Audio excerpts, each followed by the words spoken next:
이곳에 있는 모든 분들께 하나님 나라의 의와 기쁨과 평강이 가득하기를 예수님의 이름으로 축복합니다. 오늘 말씀은 시편 23편 6절 마지막 절입니다. 내 평생의 선하심과 인자하심이 반드시 나를 따르리니 내가 여호와의 집에 영원히 살리로다 라고 다윗이 고백하고 있습니다. 앞에 1절부터 5절까지 말씀 보면은 여호와께서 나의 목자가 되어서 나는 부족함이 없다라는 것을 1절에 고백하면서 그 하나님이 어떤 하나님이셨는가, 어떻게 도우셨는가 하는 것을 계속해서 이야기하고 있습니다. 하나님께서는 다윗을 푸른 풀밭과 쉴만한 물가로 인도하셨다.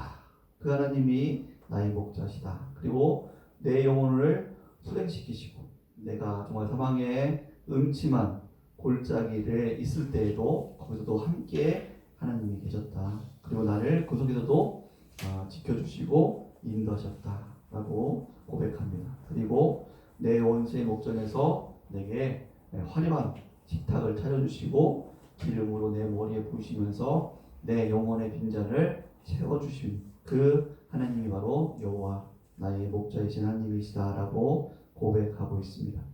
그 하나님의 은혜와 사랑을 누리면서 다윗은 오늘 6절 말씀에 결단을 하는 고백을 합니다. 내 평생의 선하심과 인자심이 반드시 나를 따르리니 내가 여호와의 집에 영원히 살리로다 라고 고백합니다.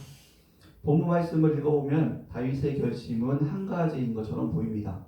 하반절에 나오는 내가 여호와의 집에 영원히 살리로다 라는 이 한 가지로 생각이 되지만 그 앞에 구문을 좀 더 묵상해 보면 내 평생의 선하심과 인자심이 반드시 나를 따르리니 이 말씀 속에서도 다윗의 결심이 있는 것을 볼 수가 있습니다.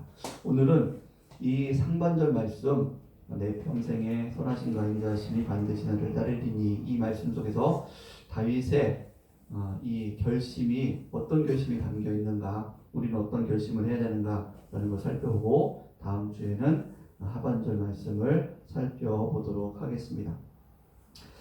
다윗은 그 모든 인생의 경험을 통해서 세상이 흔들 수 없는 한 가지가 있다는 것을 확신했습니다. 그것이 무엇이냐면은 바로 하나님의 성품에 관한 것입니다.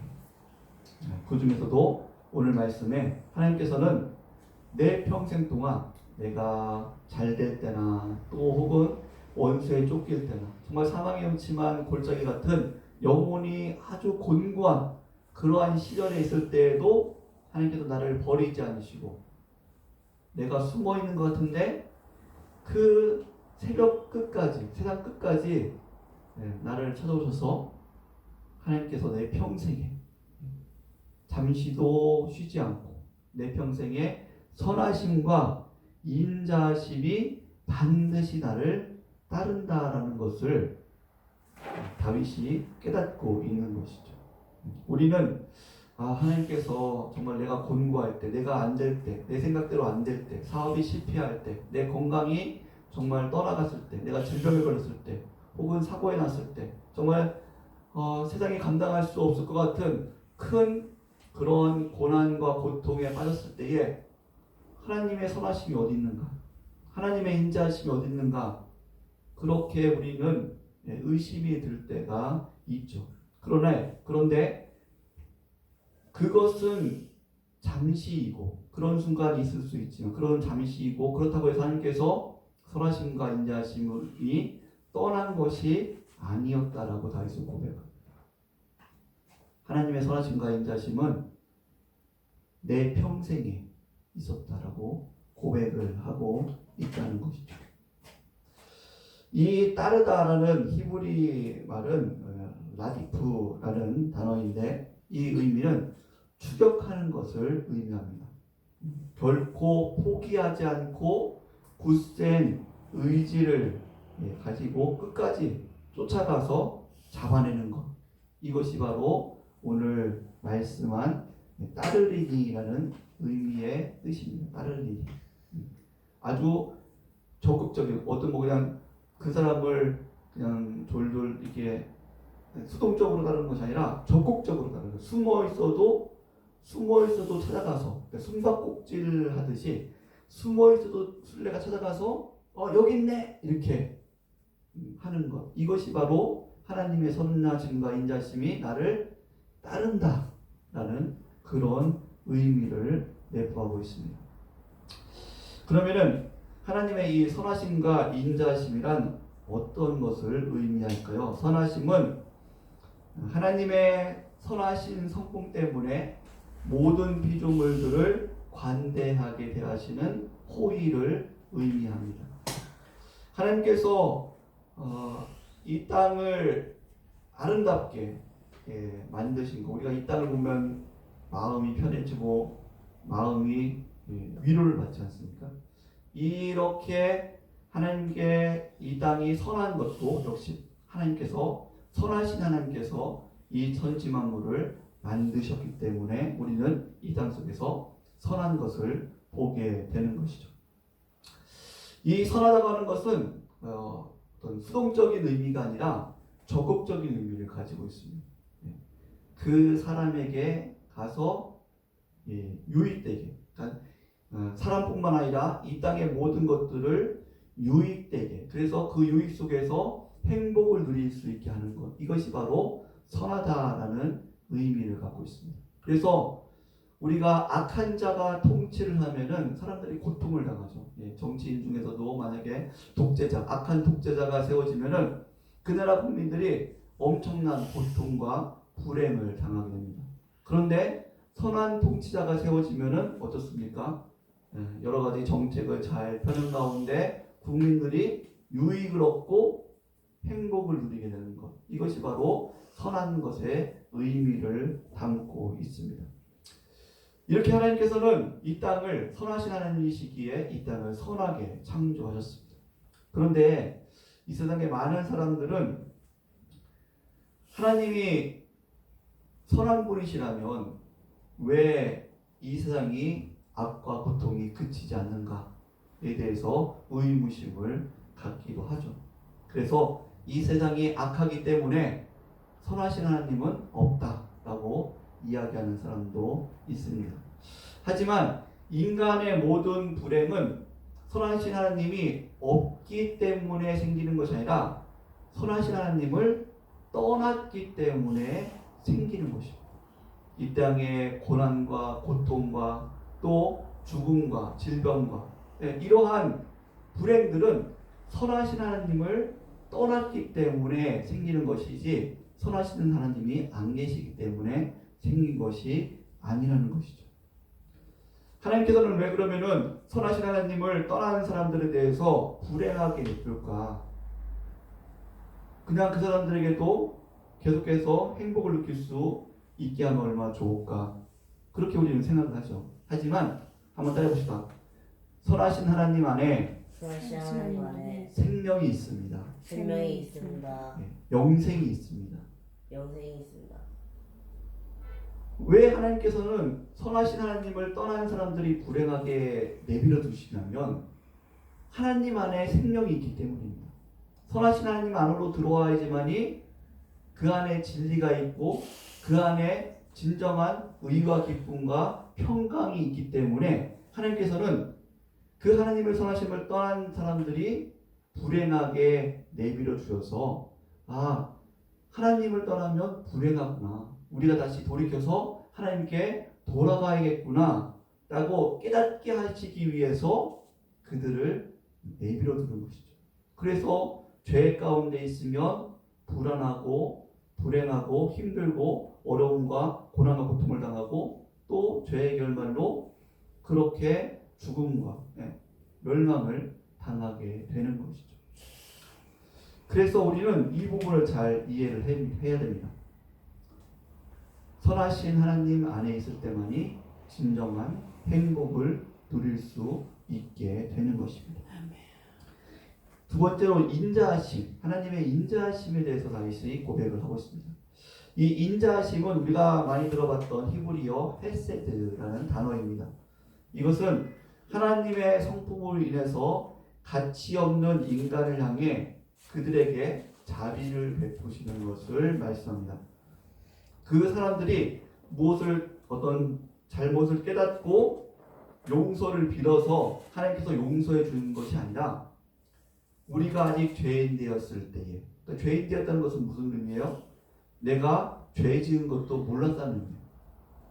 내가 죄인인 것도 모르고 내가 그 죄 가운데 빠져 살았을 때에, 그때에 하나님께서 우리에게 그 무지함을 불쌍히 여기시고 우리 안에 하나님을, 선하신 하나님을 떠나서 고난과 고통당하는 것, 죄의 형벌을 당하는 것, 그것을 그냥 내버려 두시지 못하고 그것에 대해서 불쌍히 여기셔서 하나님께서 깨닫게 하시고 오래 참음으로 깨닫게 하시고 긍휼을 베푸시고 회개케 하시고 돌아와서 선하신 하나님 안에 복을 누릴 수 있게 하는 것, 이것이 바로 하나님의 인자하심이다라고 말씀하고 있습니다. 우리는 이 자비를 베푸는 것에 대해서 좀 소극적으로 생각할 때가 있어요. 어떻게 생각하냐면은, 아니 그 사람이 나에게 용서를 빌어야지, 그래야지 내가 그 사람을 용서하고 도와줄 수 있지 않습니까? 어떻게 나에게 잘못해놓고 용서도 빌지 않는데 내가 어떻게 그 사람을 도와줄 수 있습니까? 그렇게 생각할 때가 있습니다. 그런데 우리가 이것을 생각해야 돼요. 용서하는 것과 도와주는 것은 다른 부분이다라는 것을 생각을 해야 됩니다. 하나님께서는 뭐라고 말씀하시냐면, 원수가 줄이거든 먹이고 목마르거든 마시게 하라, 도와주라고 말씀하셨죠. 이것이 바로 자비이죠. 자비. 그러니까 원수가 그 죄에 대해서 죄값을 치르죠. 그 죄값이 용서받는 거 아니에요. 그런데도 불구하고 그 원수가 굶주렸으면 하나님의 인자하심을 따라서 너희들은 먹을 것을 주는 자가 되어야 된다라고 말씀하고 있습니다. 또 이처럼 인자함도 적극적인 그런 자세를 갖는 것이 적극적인 자세. 선함도 역시 적극적인 자세를 갖는 것이고 인자함도 역시 적극적인 자세를 포함하고 있습니다.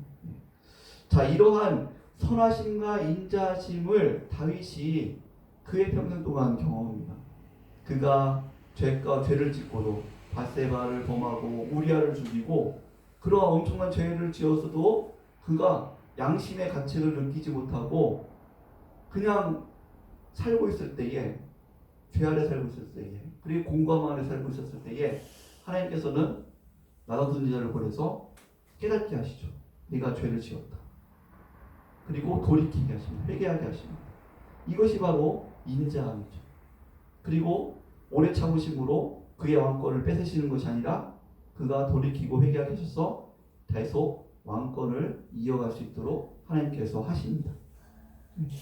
이러한 선하심과 하나님의 선하심과 인자하심을 다윗이 경험하면서 이것이 나를 떠나지 않는구나. 하나님의 선하심과 인자하심은 나를 떠나지 않고 나로 하여금 그 선하심과 인자하심 안에 머무를 수 있도록 하나님께서 나를 붙잡아 주시는구나 라는 것을 다윗이 깨닫게 됩니다.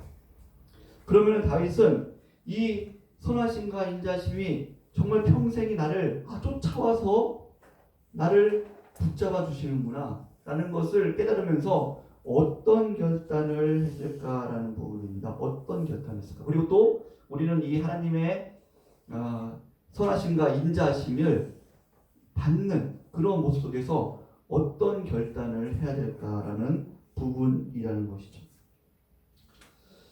사랑하는 성도 여러분, 이 하나님의 선하심과 인자심이 반드시 나를 따른다라고 하는 것은 우리는 어떤 걸 기대하냐면 그냥 하나님의 선하심과 인자심을 내가 받는 것으로만 기대할 때가 있습니다. 받는 것으로 끝날 때만. 그래서 많은 분들이 이것을 간증하며 이것을 많이 기대하죠. 하나님께서 나에게 내가 어려울 때에 하나님의 선하심과 자비하심으로 하나님께서 나를 그 어려움에서 건져주시고 정말 나를 일으켜 주셨습니다. 내 사업을 일으켜 주시고 또 내가 영원히 곤고했을 때, 죄 가운데 받았을 때 나를 그 죄에서 건져주시고 나로 하여금 돌이키게 하시고 다시 은혜를 회복하게 하시고 네? 우리 자녀들, 우리 가정 하나님께서 회복의 눈을 주셨습니다. 이것들을 간증할 때가 참 많이 있습니다. 그런데 이 하나님께서 이것을 선하심과 인자하심을 우리에게 주실 때에는 그것을 받고 끝나는 것이 아니라 우리에게 요구하시는 것이 있다는 것이죠. 그것이 무엇입니까? 베드로전서 1장 16절에 보면 이렇게 말씀합니다. 기록되었으되 내가 거룩하니 너희도 거룩하여라 라고 말씀하신다는 것이죠. 하나님께서는 하나님의 선하심과 인자하심을 내 평생에 나에게 부어주시면서 우리들에게도 무엇을 똑같이 요구하시냐면 그 속에는 무엇이 담겨있냐면 내가 선하고 인자하니 내가 너에게 선함과 인자함을 베풀었으니 너도 역시 선하고 인자함을 베푸는 자가 되어라 라는 것이 거기에 담겨있다는 것을 믿으시기 바랍니다. 그래서 우리는 하나님의 선하심과 인자하심을 받았으면 그걸로 하나님 감사합니다 라고 끝나는 것이 아니라 거룩한 부담감이 생기게 돼요. 내가 선하고 인자하니 너도 선하고 인자한 자가 되어라 라는 거룩한 부담감이 거기에 함께 담겨있다는 것이죠. 그래서 신앙에 갈등이 생기기 시작합니다. 어떤 갈등이냐면 받을 때는 좋았어요. 하나님의 선하심과 인자하심을 받을 때는 좋았어요. 그 은혜를 깨달을 때는 좋았어요. 근데 이제는 그 안에 거하려면 평생에 그 안에 거하려면 어떤 삶을 살아야 돼요? 하나님과 같은 삶을 살아야 되는 거예요. 하나님의 선하심을 따라서 선한 삶을 살아야 되고 하나님의 인자심을 따라서 인자한 삶을 살아야 돼요. 예수님께서 말씀하시죠. 너희가 10,000달란트 빚진 자가 탕감받았으면 100데나리온 빚진 자, 너에게 100데나리온 빚진 자를 당연히 탕감해 주지 않겠냐? 라고 말씀하십니다. 우리가 하나님 앞에 선하심과 인자심을 받았으면 우리에게는 하나님께서 요구하시는 것이 생긴다는 거예요. 그것이 바로 너도 역시 선함과 인자함을 적극적으로 베푸는 자가 되어야 된다라고 말씀하고 있습니다. 그런데 신앙생활하면서 왜 하나님의 이 선하심과 인자하심을 받았음에도 불구하고 그것을 간증하고 그것을 이야기함에도 불구하고 신앙이 왜 잘 자라지 못합니까? 바로 이러한 결단이 없기 때문입니다. 하나님, 제가 하나님의 선하심과 인자하심을 받았습니다.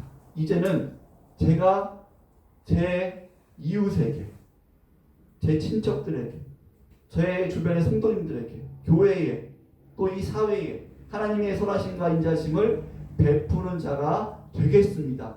나는 이 결심이 또 이 순종이 없기 때문에 신앙이 잘 자라지 않는 겁니다. 그래서 하나님의 선하심과 인자하심을 자랑하는 분들은 많은데 신앙이 잘 자라지 않는 분은 참 안타까운 것이죠. 이런 열매가 없기 때문에. 그래서 다윗은 이렇게 고백하는 것입니다. 내 평생의 선하심과 인자하심이 반드시 나를 따르리니 한 번만 하나님의 선하심과 인자하심을 한 번만 주고 은혜받고 끝나는 것이 아니에요. 평생 동안 그것이 따라오는 거예요.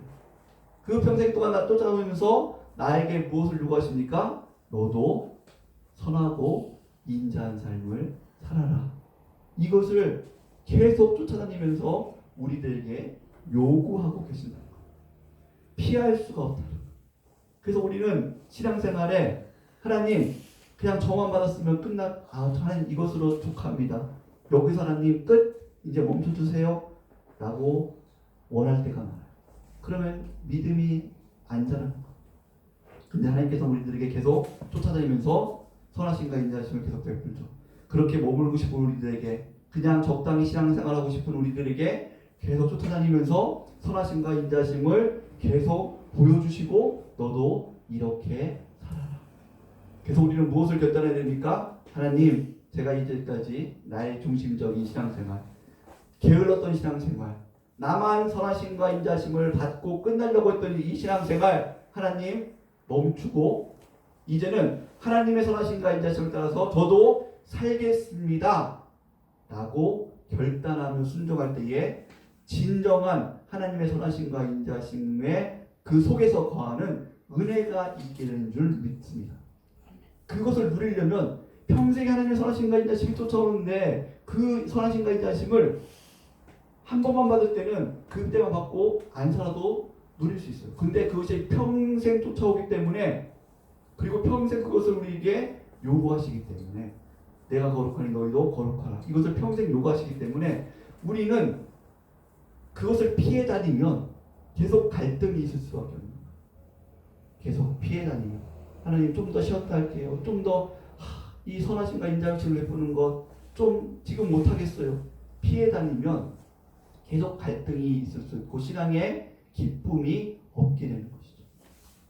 신앙의 기쁨이 있기 위해서, 그 선하신 하나님 안에 거하기 위해서 다윗이 이 고백 속에 바로 이 결단을 하는 것이죠. 하나님, 이제는 제가 그 받은 은혜 베풀며 살겠습니다. 이 베푼다는 것은 단순히 감사원금 드리고 끝나는 것이 아니에요. 많은 분들이 하나님 앞에 은혜 받고 그 선하심과 인자심을 받고 감사원금 한번 하고 끝날 때가 많습니다. 이것은 선하심과 인자심을 담는 것이 아니죠. 그 선하심과 인자심을 담는 것은 적극적인 것이죠. 내 주변에 정말 어려운 사람이 있다면, 어려운 교회가 있다면, 어려운 선교사님이 있다면, 정말 어려운 성도, 어려운 혹은 하나님 알지 못해도 이웃이 있다면, 친척이 있다면 내가 받은 유익을 그들에게 나눠줄 줄 알아야 돼요. 내가 받은 위로를 그들에게 나눠줄 줄 알아야 됩니다. 히브리서에 뭐라고 말씀하십니까? 행함이 없는 믿음은 무슨 믿음이다? 죽은 믿음이다 라고 말씀하십니다. 하나님 앞에 인정받지 못하는 믿음이에요. 행함이 없는 것은 바로 그런 믿음. 그래서 야고보서에서는 야고보서 4장 17절에 이렇게 말합니다. 그러므로 사람이 선을 행할 줄 알고도 행하지 아니하면 죄니라. 이 말씀을 세번역 성경에는 이렇게 말씀하고 있습니다. 제가 풀어서 좀 말씀드리겠습니다. 그러므로, 세번역 성경에 있는 말씀입니다. 그러므로 사람이 해야 할 선한 일이 무엇인지 알면서도 하지 않으면 그것은 그에게 죄가 됩니다. 다시 한번 말씀드릴게요. 그러므로 사람이 해야 할 선한 일이 무엇인지 알면서도 하지 않으면 그것은 그에게 죄가 됩니다. 선을 행하는 것은 그 사람이 찾아오면 내가 도와줄게. 그 사람이 나에게 도움을 요청하면은 내가 도와줄 수 있지. 이렇게 기다리는 자세가 아니라는 거죠. 내가 선한 일을 할 수 있고 그 선한 일이 무엇인지 알고도 행하지 않으면, 저 사람이 어려움을 알고도 도와주지 않으면, 저 사람이 어려움을 알고도 위로하지 않으면, 저 사람이 고통 가운데 있어도 그 고통에 감면되도록 도와주지 않으면, 적극적인 거죠. 도와주지 않으면 그에게 죄가 있는 것입니다 라고 분명하게 말씀하고 있어요. 선을 베푸는 것, 인자를 베푸는 것은 적극적인 겁니다. 찾아가는 거예요. 필요한 사람들에게, 선이 필요한 사람들에게 정말로 찾아가는 거예요. 그것이 하나님의 선하심과 인자하심입니다. 하나님, 저는 도와주려고 했는데 그 사람이 도움을 안 요구해서 저는 도와주지 않았어요. 하나님, 저는 도와주려고 했죠. 근데 그 분이 저에게 요청하지 않아서 저는 도와주지 않았어요. 요청했으면 저는 도와줬을 거예요. 이것이 아니라는 거죠. 이것이 핑계거리가 안 된다는 것입니다. 내가 알면은 도와줘야 돼요. 하나님께서 마음에 감동시키시면은 그 사람이 요청할 때까지 아니라 내가 가야 되는 거예요. 가서 도와줘야 되는 거예요. 위로해주고 힘을 줘야 되는 거예요. 그것이 바로 하나님께서 말씀하시는 선하심과 인자심이라는 것입니다. 이것이 우리를 평생 따라와서 우리에게 하나님의 선하심과 인자심을 베풀 줄 믿습니다. 베풀어 주시고, 그럼 우리는 그것에 감격하는 것, 감사한 거라고 끝나는 것이 아니라 그 하나님의 선하심과 인자심에 계속해서 거하며 즐거워하려면 그 말씀에 같이 그 하나님의 마음으로 동참하는 자가 될 줄 믿습니다. 다윗이 지금 이것을 결단하는 거예요. 이러한 결단이, 하나님, 저도 하나님을 닮아서 적극적으로 선을 행하고 인자를 베푸는 하나님의 자녀가 되겠습니다. 이것을 결심하며 순종하셔서 그 선하시고 인자하신 하나님을 더욱더 알아가고 닮아가는, 그것을 행할 때에 그 하나님의 마음을 더욱더 알 수가 있겠죠. 그 하나님을 더욱더 깊이 있게 알아가는, 그래서 하나님과 동행하는, 선하시고 인자하신 하나님과 동행할 줄 아는 그런 성도님 되시기를 예수님의 이름으로 축복합니다. 기도하시겠습니다. 이 시간 우리 같이